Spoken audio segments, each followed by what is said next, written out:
Баршаңызға қайырлы күн, менің сүйікті көрермендерім. Каналыма қош келдіңіздер. Қазіргі уақытта хит болып жүрген карамельный пирогтың рецептісімен бөлісетін боламын. Өте дәмді, бір жасағаннан шығатын керемет пирог. Рецепт оригинал. Видеоны соңына дейін мұқият көріңіздер. Ал ендеше бастайық. Алдымен пирогымыздың үгітілмелі қамырын дайындайтын боламыз. Барлық құрамдарын описание бөліміне грамм-граммен жазып кететін боламын. Ыдысымызға еліктен өткізіп алған ұнымызды салып, 1 шай қасық қопсытқыш, яғни разрыхлитель, және 1 шай қасық ванильный сахарды қосамыз. Тоңазытқыштан шығарылған майды қосамыз.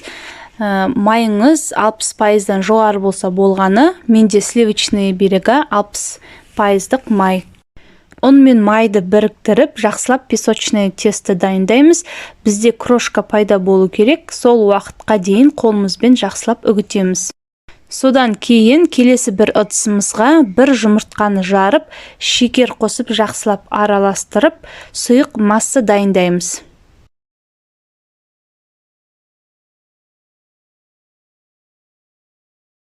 Сұйық масса дайын болғаннан кейін жаңағы крошкамыздың үстіне құйып, барлығын араластырып қамырымызды илейміз. Осы қамырмен сіздер басқа да пирогтарды дайындай аласыздар. Нәзік, жұмсақ, қолға сәл жабысатын осындай песочное тесто, яғни үгітілмелі қамырымыз дайын болды.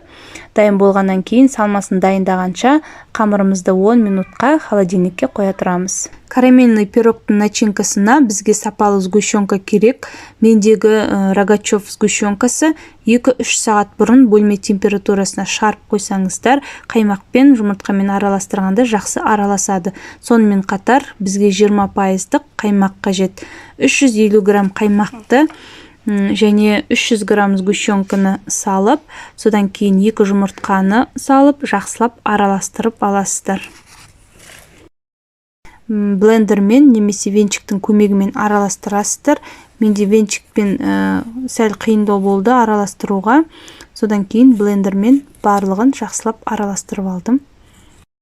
Және 1,5 ас қасық кукурузный крахмалды қосып, венчиктің көмегімен араластырып алдым.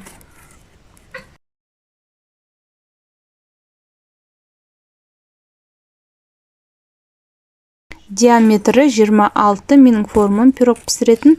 Мінекей осылай асты бөлек алынып салынады. Пирог пісіруге негізі осы формалар ыңғайлы. Жаңа холодильникте 10 минут тұрған тестімізді алып, осылай қолымызбен немесе оқтаумен де жайып алуға болады. Қалың жұқа қылмай, астын бір келкетіп, қолымызбен бортиктерін шығарып, дұрыстап осылай жайып аламыз. Тестімізді тегіс жайып болған соң, вилканың көмегімен осылай араларын тесіп аламыз. Тестіміз дайын, енді жаңағы дайындаған начинкамызды құямыз. Мінекей, енді қызып тұрған газымызға 160 градусқа жарты сағаттай қойып пісіріп аламыз. Пирогты қалай әсемдеуіңіз, ол өз еріктеріңізде. Мен бетіне осындай сахарный пудраны сеуіп шықтым. Пештен шыққаннан кейін 2 сағаттай бөлме температурасында суытасыздар.